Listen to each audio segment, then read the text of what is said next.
If it's a condition that's more intense, we need to create a special situation in which we do some experiential work. And in many instances, just providing this kind of opportunity for people where they can really go deeply into the experience, express the emotions, express the physical states, that in itself can somehow clear the rest of their life, so that instead of these problems happening all the time, they would be experienced in a full form in these experiential sessions and make somehow the situation more tolerable for the rest of the day. But then there are extreme cases of psychospiritual crisis where these people need a 24-hour support system. And that is a major, major problem in this area, because we really have very, very few places where people could come and not be given tranquilizers, be surrounded by people who understand these conditions and who are willing to support and guide these people for the time of the duration of the crisis. The obvious question that very frequently emerges when we talk about these conditions as spiritual emergencies is the problem of differential diagnosis. How can you tell spiritual emergency from a psychotic episode? And this is very difficult to do. Now, the reason for this is that the psychotic states themselves are not well medically defined. We talk about them loosely as mental diseases, and we talk about people who have these conditions as psychiatric patients. But at the same time, we don't have a clear medical definition. We don't have laboratory tests somehow that would make it very clear which condition we are dealing with. What we're trying to do is to somehow define the aspects or the characteristics of these conditions that would make these people good candidates for an alternative approach. Now, the first of such characteristics would be the nature of the symptoms, the content of the symptoms. We can say the phenomenology of that state.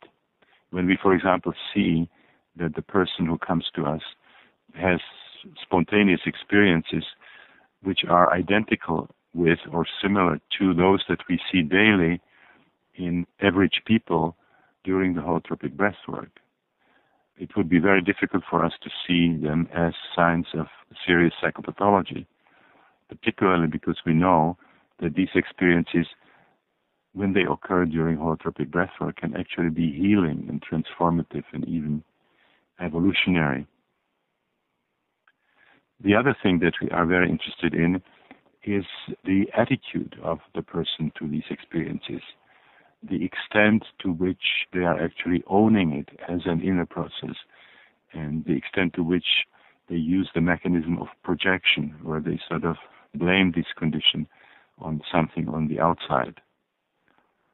Generally, people who use a lot of projection, they have to be considered very poor candidates for this work, which is primarily those people who have paranoid states with sort of persecutory ideas, where they have unusual experiences and would attribute it to some kind of evil influence of their neighbor or the Ku Klux Klan or the Freemasons or some other underground organization and so on. And they have not the least sense or insight that this is an inner process. They're also very interested in the style with which they report these experiences. So somebody who would be considered a good candidate for experiential work would be telling us very wild stories, but in a very articulate way, in a very similar way. For example, a person who just had an experience with a high dose of LSD, they would be telling us very wild stories, but at the same time in a quite comprehensive and logical way. This very likely is a good candidate. If we say, this is a psychospiritual crisis and there's a possibility of doing some inner work, you are in a very difficult stage of a process that could be healing and transformative. That person usually would embrace that kind of suggestion.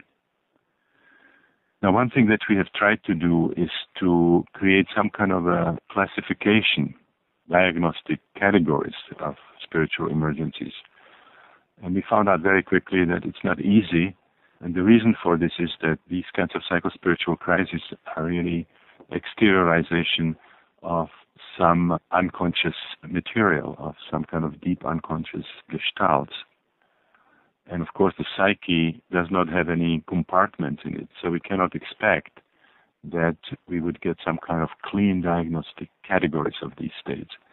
But what we found out is that very frequently we see a certain specific combination or constellation of symptoms which make it possible by and large to define certain main types of psychospiritual crisis. So I'll just say a few words about that. One type of spiritual emergency would be something that's very similar to what the anthropologists described as the shamanic crisis, or sometimes they talk about shamanic illness. Now, this relates to the situation in cultures that have the institution of shamanism, where it is well known that for many shamans, the shamanic career begins with a spontaneous visionary state, or spontaneous non-ordinary state of consciousness, in which they kind of withdraw from everyday reality, and they have an inner experience of traveling into the underworld and being exposed to very serious ordeals, being attacked by demons, by evil entities, and actually ending up dead and dismembered.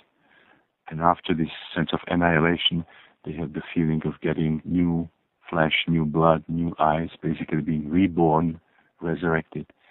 And what follows then is a kind of experience of magic flight, which might involve an experience of transformation into a solar bird, like an eagle or thunderbird or condor or falcon, or the experience of being carried by a solar bird into the solar realm, to the cosmic sun.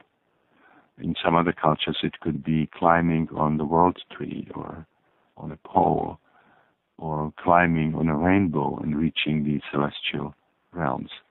And typically in this process, there's also a sense of making deep connection to animals, both actually existing animals and also kind of archetypal animals, power animals as it is called in the shamanic lore.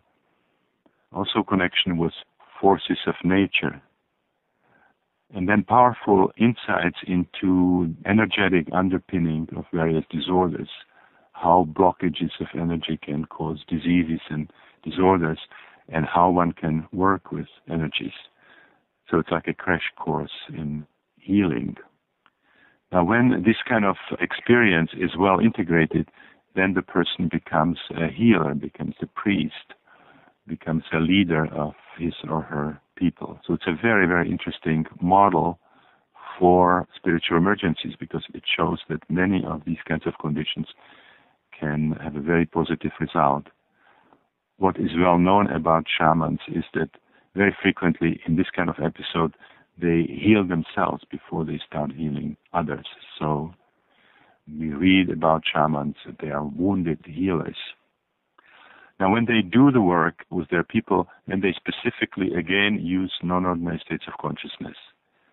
When they do the healing, they either go themselves into a non-ordinary state or induce a non-ordinary state in the client, or both the shaman and the client would go into a non-ordinary state.